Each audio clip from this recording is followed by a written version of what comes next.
Bismillahirrahmanirrahim. Assalamualaikum warahmatullahi wabarakatuh. Innal hamdalillah nahmaduhu wa nasta'inuhu wa nastaghfiruh wa na'udzu billahi min shururi anfusina wa min sayyiati a'malina. Man yahdihillahu fala mudilla lahu wa may yudlil fala hadiya lahu. Wa asyhadu an la ilaha illallah wahdahu la syarika lah. Wa asyhadu anna Muhammadan abduhu wa rasuluh. Ya ayyuhalladzina amanu taqullaha haqqa tuqatih wa la tamutunna illa wa antum muslimun. Ya ayyuhan nasu taqu rabbakumul ladzi khalaqakum min nafsin wahidah wa khalaqa minha zawjaha wa batha minhuma rijalan katsiran wa nisaa'a wattaqullaha alladzi tasaaluna bihi wal arham innallaha kana 'alaikum raqiba. Ya ayyuhalladzina amanu taqullaha wa qulu qawlan sadida yuslih lakum a'malakum wa yaghfir lakum dhunubakum wa man yuti'illaha wa rasulahu faqad faza fawzan 'azima. Amma ba'd, fa inna asdaqal hadits kitabullah wa khairal hadyi hadyu Muhammadin sallallahu alaihi wasallam wa syarrul umur muhdatsatuha fa inna kulla muhdatsatin bid'ah wa kulla bid'atin dhalalah wa kulla dhalalatin finnar. Ma'asyiral muslimat rahimani wa rahimakumullah, kaum muslimat, ibu-ibu yang dirahmati Allah Subhanahu wa taala. Alhamdulillah, kita panjatkan puji dan syukur kita kehadirat Allah Subhanahu wa taala. Dengan taufiknya dan pertolongannya kita bisa berkumpul di majelis ilmu yang kita berharap dengan majelis ini dan majelis yang semisal ini dari majelis-majelis ilmu yang kita hadiri, kita berharap untuk kita bisa semakin memahami agama kita sehingga kita mengamalkan agama kita dengan pemahaman yang benar, sehingga kita mengamalkan agama kita di atas petunjuk dari Allah, mengamalkan agama kita di atas ilmu, di atas cahaya dari Allah Subhanahu wa taala. Dan orang yang mengamalkan agama dengan benar, maka ini tanda bahwa Allah menginginkan kebaikan kepadanya. Sebagaimana sabda Nabi kita Muhammad sallallahu alaihi wasallam, man yuridillah bihi khairan yufaqihu fid din. Barang siapa yang Allah inginkan kebaikan, maka Allah akan fahamkan dia terhadap agamanya. Maka orang yang menuntut ilmu, hadir di majelis ilmu, memiliki salah satu tanda atau memiliki tanda bahwa Allah menginginkan kebaikan pada dirinya. Oleh karena itu, keinginan baik Allah pada dirinya hendaknya dihadapi dengan keinginan yang baik dari orang tersebut pada dirinya. Jangan sampai Allah sudah menginginkan baik, tapi kita malah tidak menginginkan baik. Allah sudah menginginkan kita baik dengan duduk di majelis ilmu, tapi kita tidak menginginkan kebaikan itu, sehingga kita tidak memperhatikan ketika menuntut ilmu, tidak ikhlas dalam menuntut ilmu, tidak menjadikan maksud dari menuntut ilmu adalah untuk mengamalkannya. Maka ini tidak menginginkan kebaikan pada dirinya. Setelah Allah menginginkan kebaikan kepada dirinya, namun dia tidak mensyukurinya, dia tidak menghadapinya dengan keinginan baik pada dirinya. Oleh karena itu kita memohon kepada Allah Subhanahu wa taala, mudah-mudahan Allah menjadikan majelis ini menjadi majelis yang diberkahi olehnya. Mudah-mudahan Allah Subhanahu wa taala memudahkan kita untuk bisa ikhlas dalam kehadiran kita, dalam duduknya kita, dalam apa yang kita dengarkan, yang kita ucapkan, dan mudah-mudahan ilmu yang sampai kepada kita Allah jadikan sebagai ilmu yang bermanfaat. Amin. Ibu-ibu yang dirahmati Allah Subhanahu wa taala, kita masih mengambil faedah dari sebuah kitab ya, yang kecil, yang ringkas, karya Syekh Muhammad ibn Ibrahim Al-Hamd ya. Yaitu kitab yang diberi judul oleh beliau Aqidatu Ahli Sunnati wal Jamaah, Mafhumuha, Khasaisuha, Khasaisu Ahliha.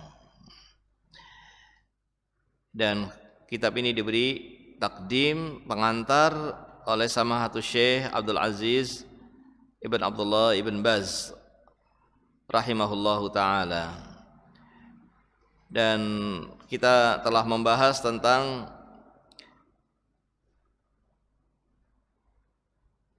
khasais ahli sunnah ya, atau khasais aqidah, khasais al-aqidah ahli sunnah atau al-aqidah al-islamiyah,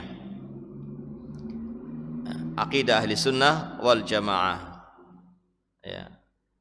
Bahwa aqidah islamiyah itu adalah aqidah yang ada pada ahlu sunnah ya. Kalau pengen tahu aqidah islamiyah itu bagaimana, ya kita lihat bagaimana akidahnya ahlus sunnah. Mengapa demikian? Ya karena umat Islam terpecah menjadi berkelompok-kelompok. Sataftariqu hadhil ummah ila 73 firqah.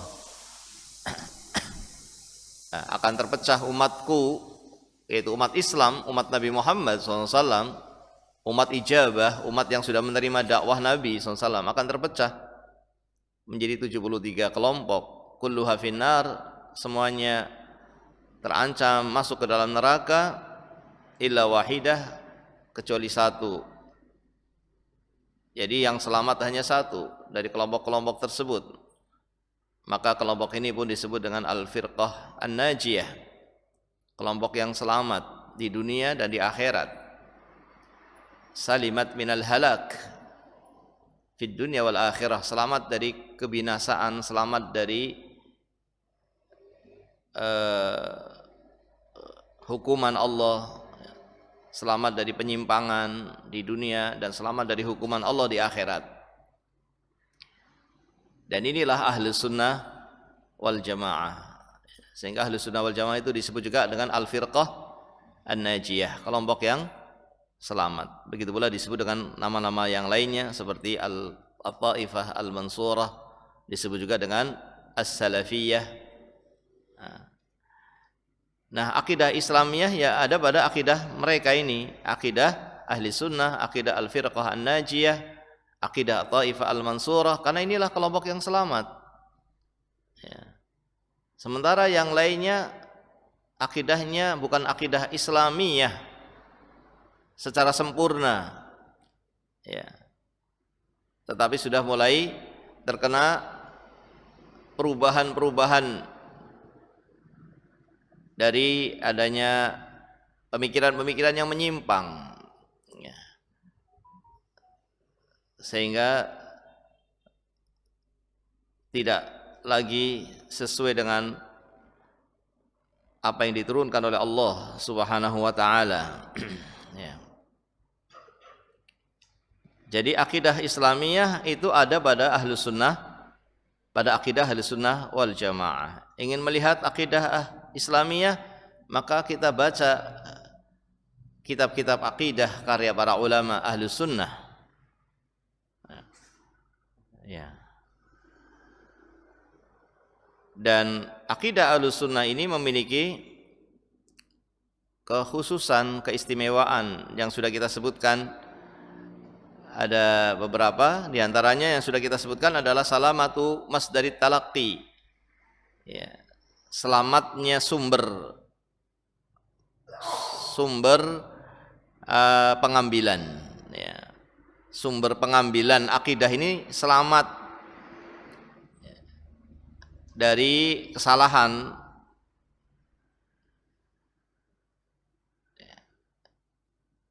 dan tidak mungkin sumber yang selamat dari kesalahan itu kecuali dari Al-Quran dan As-Sunnah. Ini sumber akidah Ahlus Sunnah atau sumber pengambilan akidah Ahlus Sunnah itu selamat dari kesalahan, selamat dari keraguan. Mengapa? Karena sumbernya dari wahyu yang diturunkan oleh Allah. Jadi akidah Ahlus Sunnah, ketika Ahlus Sunnah ditanya, apa akidahmu? Akidah saya adalah akidah yang diturunkan oleh Allah. Akidah saya adalah akidah yang ada dalam Al-Quran. Akidah saya adalah akidah yang ada dalam hadis-hadis yang sahihah yang disampaikan oleh Nabi Muhammad SAW. Begitu pula akidah saya adalah akidah yang disepakati oleh para ulama. Disepakati oleh para ulama, oleh para salafus saleh, ya karena sumbernya adalah wahyu yang tidak ada kesalahan, sumbernya adalah apa yang diturunkan oleh Allah berupa Al-Quran dan As-Sunnah, maka akidah Ahlus Sunnah, ya, menjadi akidah yang bersih dari kotoran-kotoran yang tidak ada jaminan kesalahannya, dari keyakinan-keyakinan yang datang semata-mata dari akal atau keyakinan-keyakinan yang datangnya dari mimpi, datangnya dari apa yang disebut dengan mungkin ilham, ya, wangsit, ya, atau yang semisalnya, atau datangnya dari riwayat-riwayat tapi yang tidak sahih, riwayat-riwayat yang hanya sumbernya dari gurunya saja, enggak sampai kepada Rasulullah SAW. Sebagaimana akidahnya Rafidhah, Syiah. Dari mana akidah mereka? Ya bukan dari Quran, mereka tidak menerima Quran yang ada sekarang ini, tidak mereka benarkan. Dari mana lagi? Dari hadis? Ya tidak pula, karena mereka menolak hadis-hadis, ya, yang datang dari Nabi SAW. Yang mereka terima adalah hadis-hadis yang diriwayatkan dari guru-guru mereka, yang ujungnya itu pada gurunya sendiri, tidak sampai kepada Nabi SAW. Maka berbeda antara akidah Ahlus Sunnah dengan akidah Syiah. Dari sisi sumber pengambilannya sudah beda. Begitu pula dengan kelompok-kelompok yang lainnya, ya, yang menggunakan akal dalam pengambilan akidahnya, sehingga ditimbang pakai akal, ya, dalam menerima Al-Quran dan As-Sunnah ditimbang pakai akal. Kalau sesuai dengan akal menurut mereka, maka jadi akidah.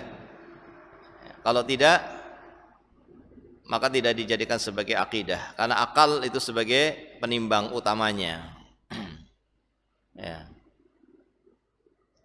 Ini akidah kelompok yang menyimpang, bukan dari Al-Quran dan As-Sunnah. Kalau mereka ditanya, apa yang kamu yakini tentang Allah Subhanahu wa ta'ala, mereka tidak akan mengatakan yang aku yakini adalah apa yang datang dari Allah dan Rasulnya, tapi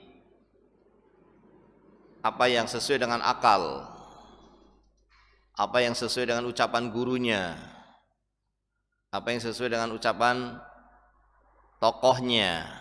Itu keyakinan mereka. Sumbernya bukan dari sumber yang selamat dari kekurangan dan keraguan. Ya. Ini keistimewaan akidah Ahlus Sunnah wal Jamaah. Oleh karena itu, karena sumbernya itu satu, bersih, kita akan dapatkan kitab-kitab akidah Ahlus Sunnah wal Jamaah ya sama, keyakinannya sama, sehingga kita pun tidak mendapatkan adanya khilaf dalam masalah akidah dari kalangan Ahlus Sunnah, enggak ada khilaf. Karena sumbernya selamat, sumbernya dari pengambilan dari sumber yang selamat dari kekurangan. Ya.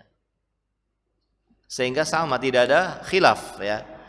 Kalaupun ada khilaf, itu bukan khilaf dalam masalah akidahnya, tapi ada khilaf dalam beberapa hadis yang merupakan bagian dari pemahaman atau merupakan bagian dari akidah tersebut, bukan dari usulnya, ya, bukan dari usulnya. Ya misalnya apa, misalnya yang terkenal khilaf tentang apakah Allah dilihat, apakah Nabi Muhammad SAW melihat Allah ketika Isra Mi'raj, ya, ketika peristiwa Mi'raj. Ini ada khilaf dari sisi hal yang terkait dari cabang-cabangnya. Ya. Adapun dari sisi Allah bertemu, bahwa Nabi Muhammad bertemu dengan Allah, diajak bicara oleh Allah, mendengar apa yang dikatakan oleh Allah, ini tidak ada khilaf. Tapi ada khilaf dari sisi melihat atau tidak melihatnya. Dan yang benar adalah tidak melihat, karena Allah tidak memberikan kemampuan kepada siapapun untuk melihat dirinya di dunia, bagi penghuni dunia. Namun terjadi khilaf di sini, dan itu bukan khilaf akidah yang sebagaimana yang kita maksudkan dari khilaf yang ada pada kelompok yang bukan Ahlus Sunnah, yang sumbernya adalah bukan dari Al-Quran dan As-Sunnah, maka mereka berpecah-pecah dalam keyakinan mereka, berbeda-beda dalam keyakinan mereka, ya, dan ada keraguan dalam keyakinan mereka. Ini yang pertama. Kemudian yang kedua adalah apa? Sudah kita sampaikan juga, adalah bahwa Ahlus Sunnah membangun akidahnya di samping dari sumber yang selamat. Ahlus Sunnah itu membangun akidahnya dengan penuh penerimaan. Disebutkan di sini annaha taqumu ala taslim lillah ta'ala wa li rasulih, membangun akidahnya di atas penuh penerimaan, menerima semua yang datang dari Allah dan Rasulnya. Setelah yakin bahwa itu datangnya dari Allah dan Rasulnya, maka langsung diterima gitu. Tanpa apa yang sekarang ini dimunculkan oleh orang-orang yang sok ya kritis, mungkin dikatakan orang kritis katanya, yaitu apa? Menanyakan kenapa dan kenapa. Tidak harus pakai mengapa dan mengapa. Kalau itu berita dari Allah dan Rasulnya, tidak perlu mengatakan kenapa Allah begini, kenapa Rasulnya mengatakan demikian, kenapa perintahnya ini, kenapa perintahnya, tidak pakai seperti itu. Ya tapi ini kan supaya lebih yakin Ustaz, tidak perlu, tidak usah dibuka bab itu. Karena bab itu akan membuat orang kemudian bermain-main dalam akidah. Kalau Allah dan Rasulnya sudah memberitahu, maka Ahlus Sunnah wal Jamaah keistimewaan akidahnya adalah menerima dengan sepenuh penerimaan. Ya, tidak kemudian ditimbang-timbang pakai akal. Bagaimana mau ditimbang pakai akal sementara akidah adalah perkara-perkara yang ghaib, ya. Perkara-perkara yang tidak bisa ditangkap oleh akal secara rinci. Meskipun secara global ya mungkin akal bisa menangkap, tapi secara rinci akal tidak bisa menangkap. perkara yang rinci tentang Allah, perkara yang rinci tentang malaikat. Apakah akal bisa untuk menetapkannya? Ya tidak bisa. Lalu bagaimana? Ya kewajiban kita hanyalah menerima dengan keimanan kita tadi. Dengan keimanan ini yang dipakai adalah iman. Yang dipakai di sini iman. Ya. Maka diterima dengan sepenuh penerimaan. Ya. Tidak perlu ditanyakan mengapa Allah memiliki sifat ini, kenapa bukan sifat itu misalnya. Itu tidak perlu dijadikan sebagai sesuatu yang harus ya, ditetapkan untuk menguatkan keyakinan. Tidak, cukup kalau ada berita dari Allah dan Rasulnya, meskipun mungkin kita tidak tahu hikmahnya dari perintah itu, dari berita itu, mungkin kita tidak tahu hikmahnya, kita terima. Ya, itulah yang ada pada para sahabat. Kita lihat bagaimana para sahabat hidup di masa yang tidak seperti sekarang ini dari sisi teknologinya. Tapi apakah mereka menolak berita dari Nabi SAW kalau Nabi telah melakukan peristiwa Isra, perjalanan dari kota mana? Mekkah ke kota Palestina dalam waktu yang beberapa waktu dari malam hari, beberapa saat dari malam hari, yang pada waktu itu tidak mungkin terbayang orang bisa perjalanan dalam waktu yang sangat singkat, ya, karena tidak ada teknologi yang seperti sekarang ini.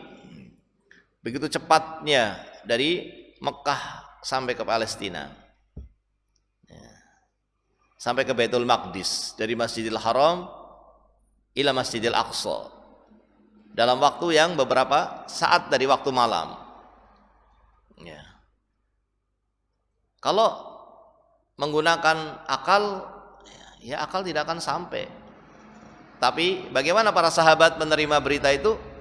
Ya, ketika sahabat Abu Bakar As-Siddiq diberitakan tentang apa yang disampaikan oleh Nabi Muhammad SAW, beliau mengatakan, lebih dari itu aku terima kalau beritanya dari Nabi Muhammad SAW.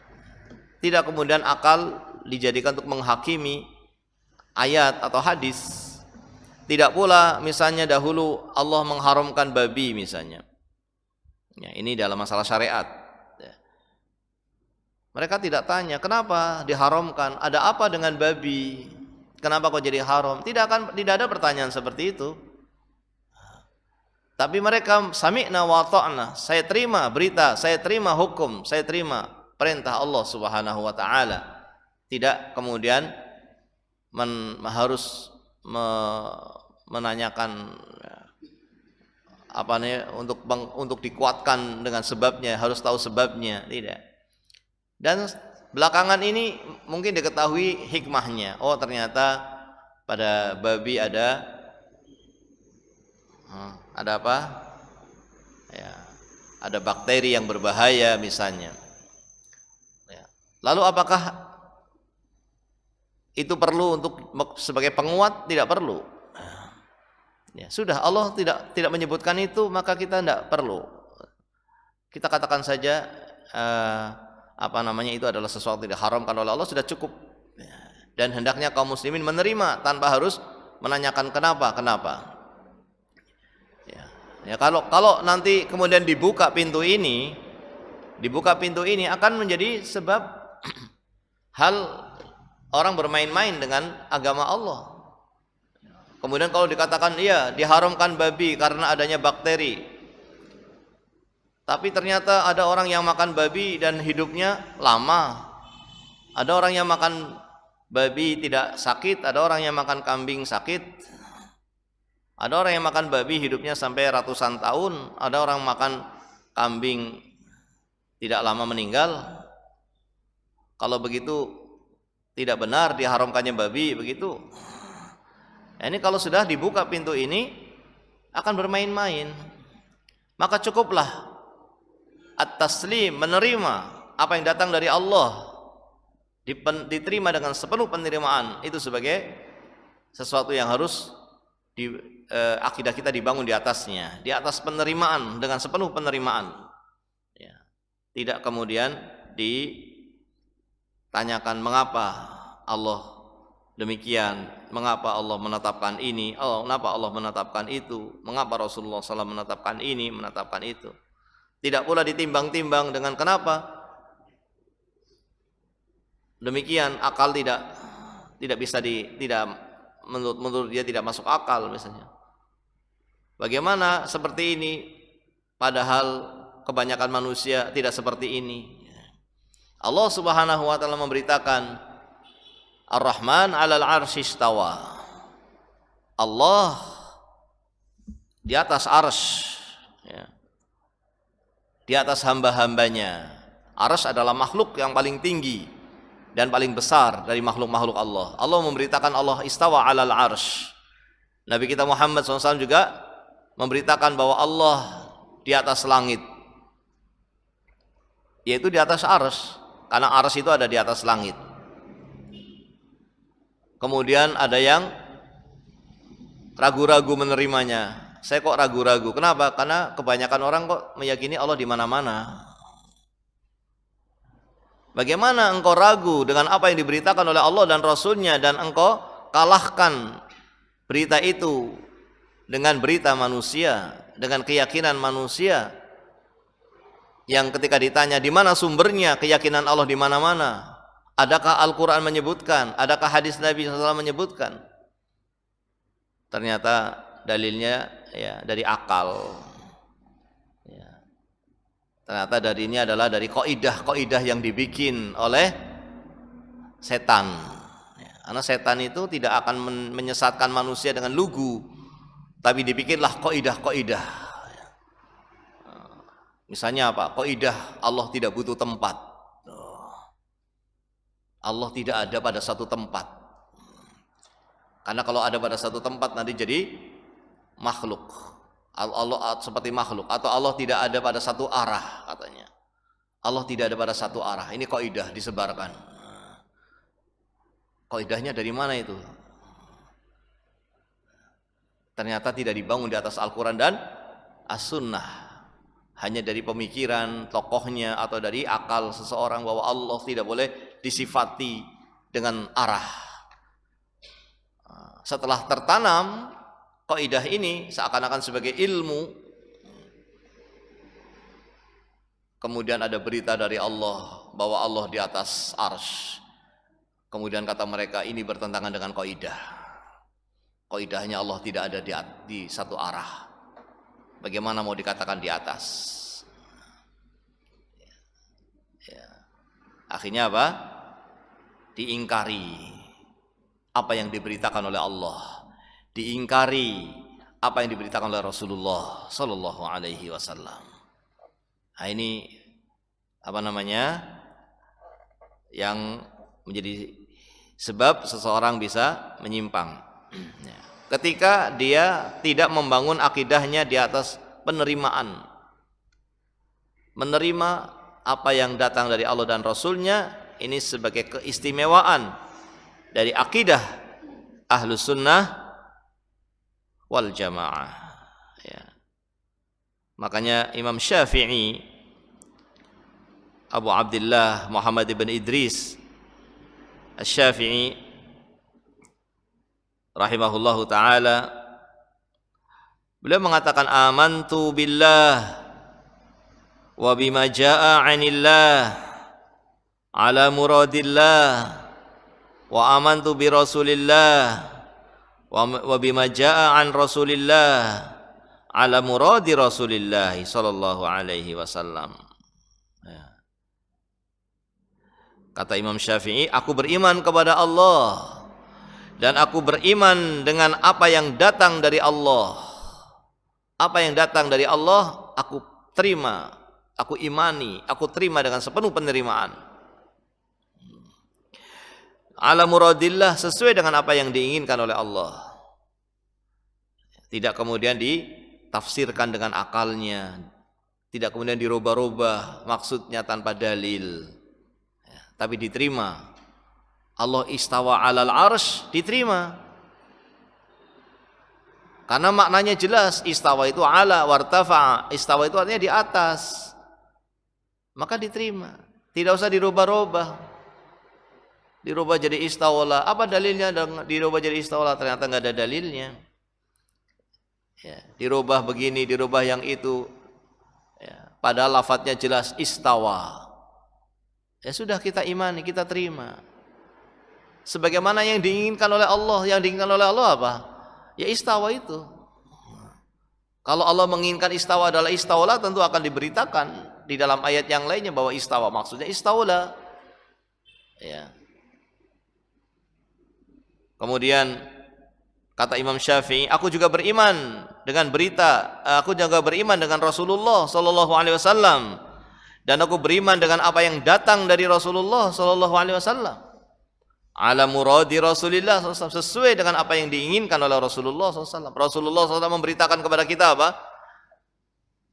Dalam hadis yang disepakati oleh Imam Bukhari dan oleh Imam Muslim, yanzilu rabbuna ila sama'id dunya hina yabqa sulusul lail akhir. Allah turun ke langit dunia ketika masih tersisa sepertiga malam yang akhir. Allah turun ke langit dunia.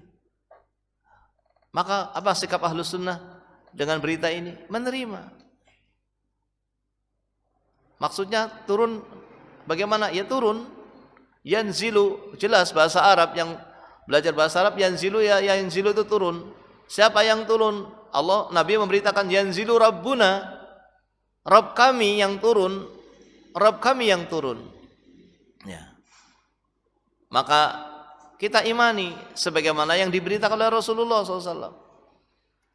Apalagi hadisnya sahih, muttafaqun alaih, ya, disepakati oleh Imam Bukhari, disepakati oleh Imam Muslim. Ya. Kemudian di sana ada yang berusaha untuk merubah dengan akalnya, karena tidak masuk akal, dianggap tidak sesuai dengan akal, atau dianggap tidak mensucikan Allah, dianggap menyamakan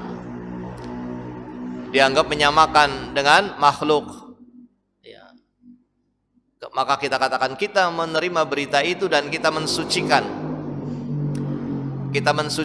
Allah dengan keserupaan dari makhluknya.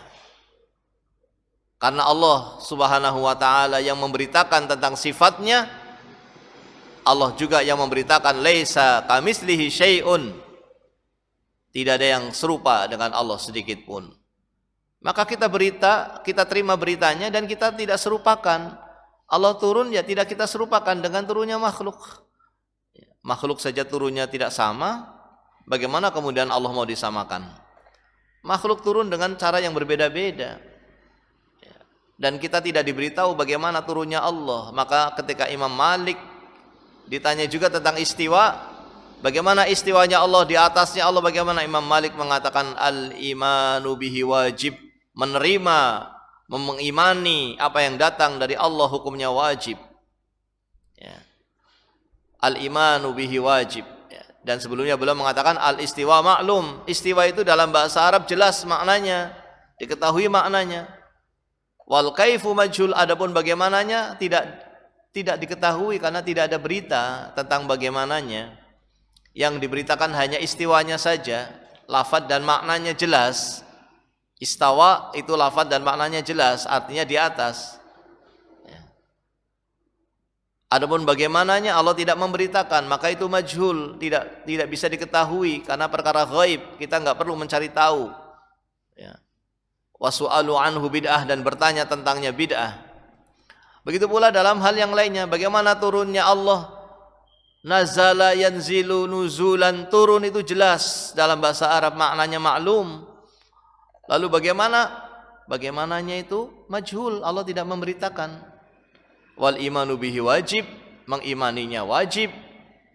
Wasu'alu anhu bid'ah, dan menanyakan bagaimananya itu bid'ah. Begitulah Ahlus Sunnah wal Jamaah membangun akidahnya di atas penerimaan tanpa ada keraguan. Selama itu datang dari Allah dan Rasulnya, maka diterima dengan sepenuh penerimaan, diimani dengan tidak ada keraguan. sebagaimana tadi yang dicontohkan oleh imamnya Ahlus Sunnah, yaitu Al-Imam Asy-Syafi'i rahimahullahu taala. Ya. Maka tentunya ini membedakan antara akidah Ahlus Sunnah dengan akidah-akidah kelompok yang lainnya. Yang ketiga adalah muwafaqatuha lil fitrah al-qawimah wal aql as-salim. Akidah Ahlus Sunnah itu akidah yang sesuai dengan fitrah. Jadi selama tidak dirubah fitrahnya, maka seorang akan menerima akidah Ahlus Sunnah.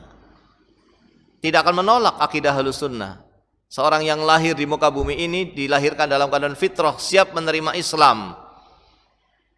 Kullu mauludin yuladu alal fitrah, yakni alal Islam, siap untuk di atas Islam, siap untuk menerima akidah Islamiyah, siap untuk menerima berita dari Allah dan Rasulnya.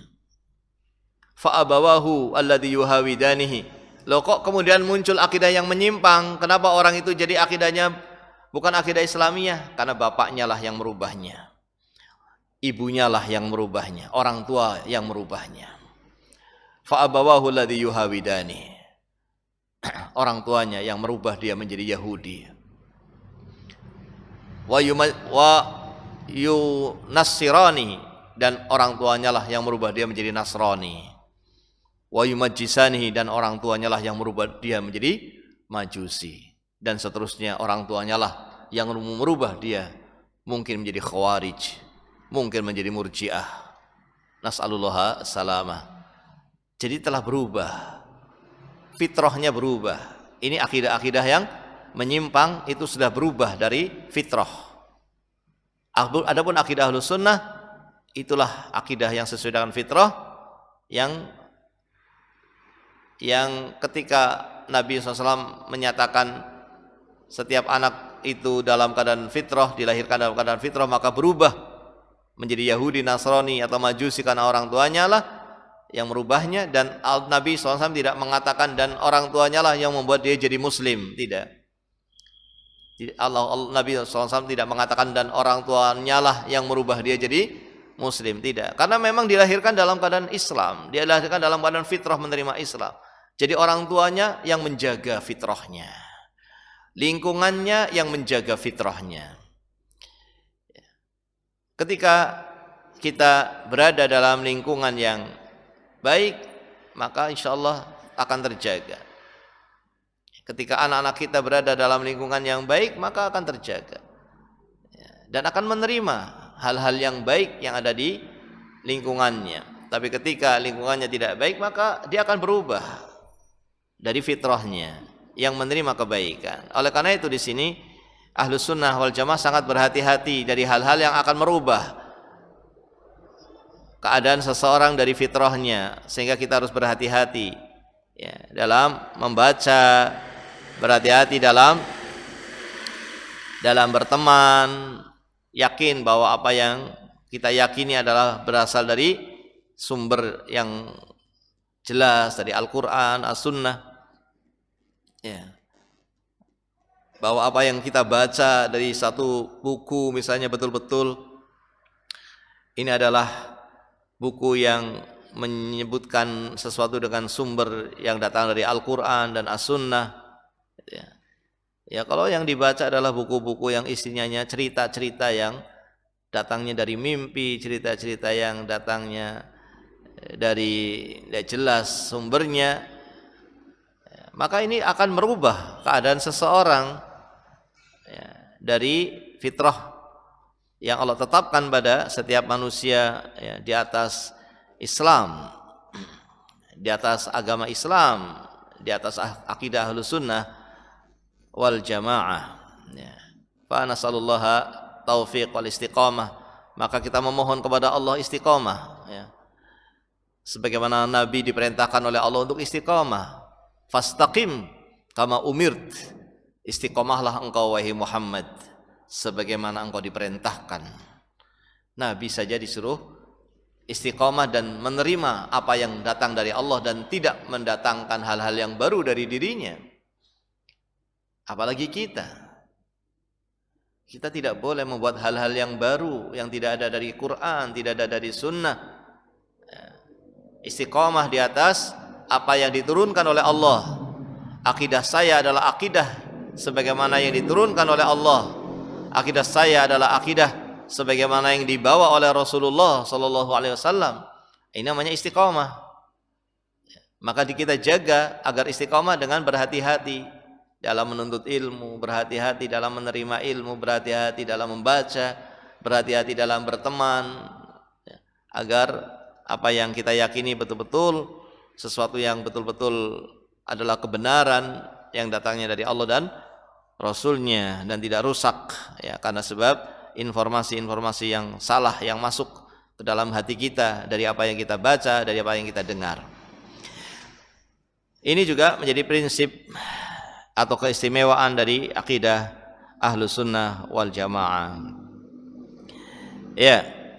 Kemudian yang keempat adalah ittisalu sanadiha bir Rasul sallallahu alaihi wasallam wat tabi'in wa aimatid din qaulan wa amalan wa i'tiqadan. Yaitu menyambungnya. Akidah itu menyambung sanadnya.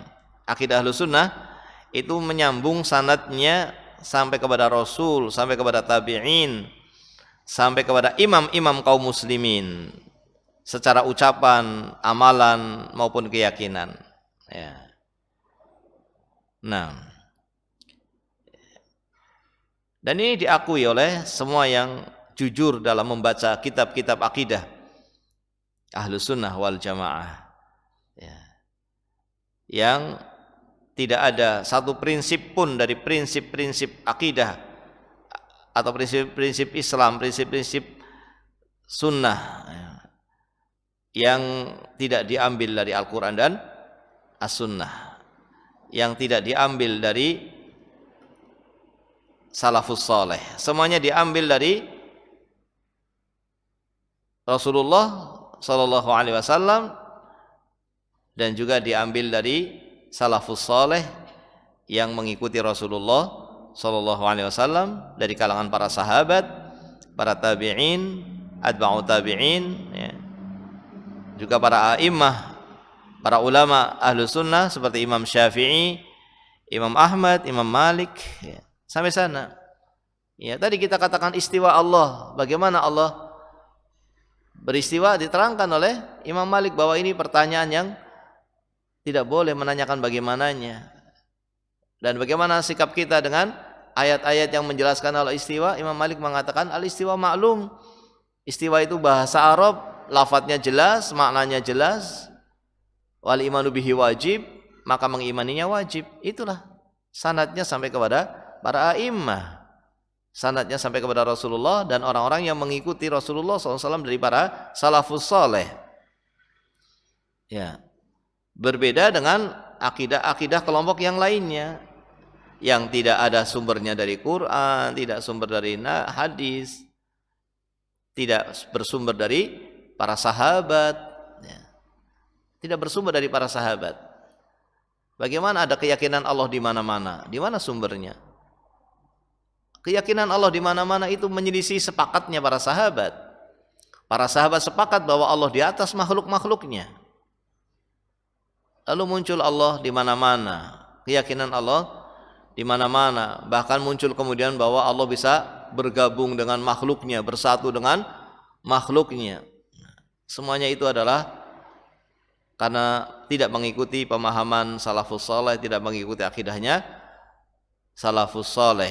Begitulah akidah-akidah yang bukan dari Ahlus Sunnah, akidah-akidah yang tidak ada sanadnya, ya, tidak ada sanadnya sampai Rasulullah, tidak nyambung akidah itu sampai Rasulullah SAW, tidak nyambung akidah itu sampai pada para imam-imam yang empat. Coba tunjukkan di mana Allah di mana-mana dari bukunya imam yang empat. Imam Syafi'i, Imam Malik, di mana itu?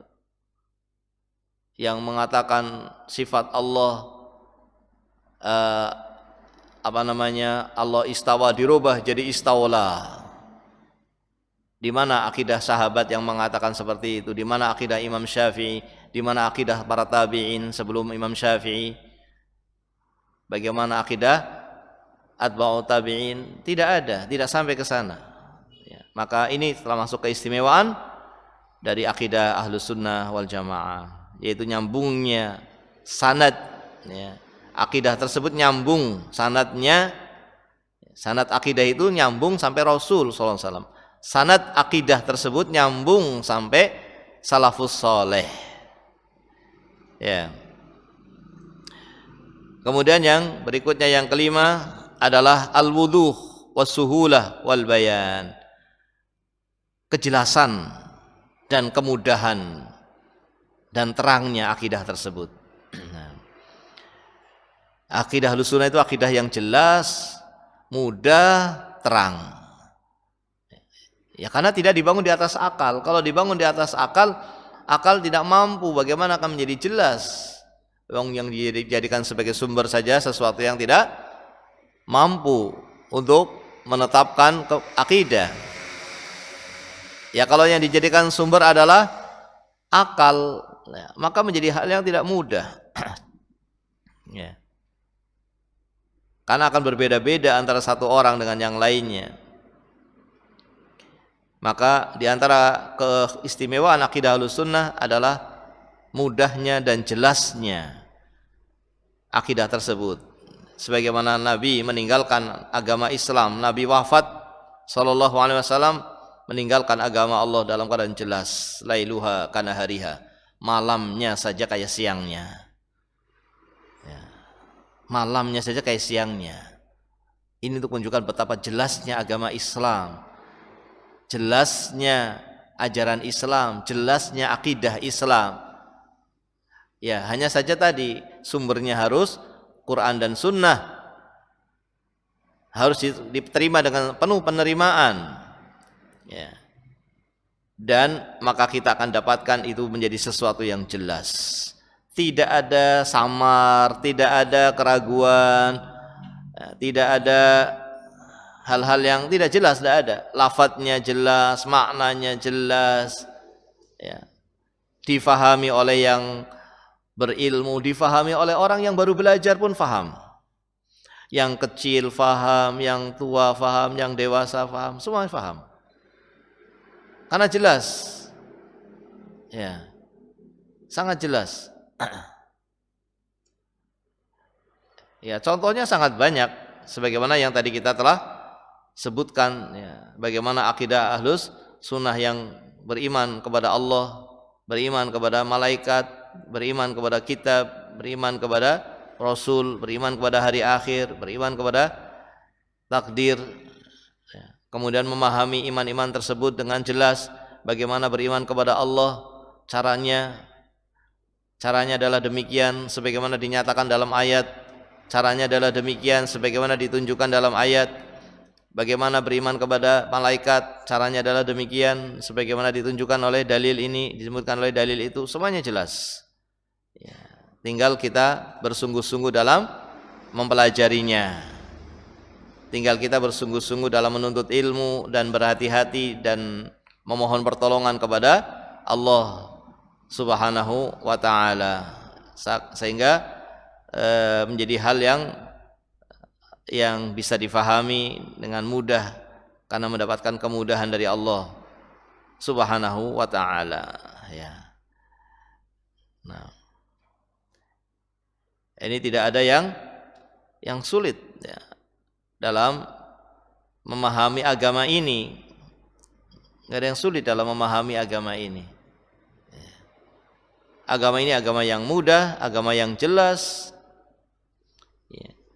Tinggal kita mempelajarinya dari sumber yang jelas, disampaikan oleh orang-orang yang amanah. Kemudian kita memohon pertolongan kepada Allah untuk bisa istiqomah dalam menuntut ilmu, istiqomah dalam mengamalkan ilmunya, meyakini apa yang telah dia ketahui dari ilmu, maka akan menjadi sesuatu yang tidak ada keraguan sama sekali, karena mudahnya, karena jelasnya akidah Ahlus Sunnah wal Jamaah. Wallahu ta'ala a'lam bishawab, ya. Ini sudah jam 10 kurang beberapa menit. Mudah-mudahan apa yang kita sampaikan, bisa difahami tentang akidah Ahlus Sunnah wal Jamaah yang kita diperintahkan untuk istiqomah. Istiqomah di atas akidah ini sebagaimana Allah memerintahkan kepada Rasulnya, wastaqim kama umir, dan Allah menjanjikan bahwa orang yang istiqomah di atas akidah yang benar ini pada saat meninggal dunia akan datang malaikat-malaikat yang memberikan kabar gembira kepada dia agar tidak takut, tidak sedih, bahwasanya akan datang kepadanya apa yang dijanjikan oleh Allah Subhanahu wa taala berupa nikmat-nikmat di akhiratnya, nikmat di alam barzahnya, nikmat di surganya Allah Subhanahu wa taala. Ini Allah akan berikan kepada mereka yang istiqomah di atas apa yang diturunkan oleh Allah, di atas apa yang disampaikan oleh Rasulullah sallallahu alaihi wasallam kepada umatnya. Mudah-mudahan Allah Subhanahu wa taala memberikan taufiknya kepada kita untuk kita bisa istiqomah, dan mudah-mudahan Allah mengampuni dosa-dosa kita, dosa-dosa kedua orang tua kita, dan dosa-dosa seluruh kaum muslimin.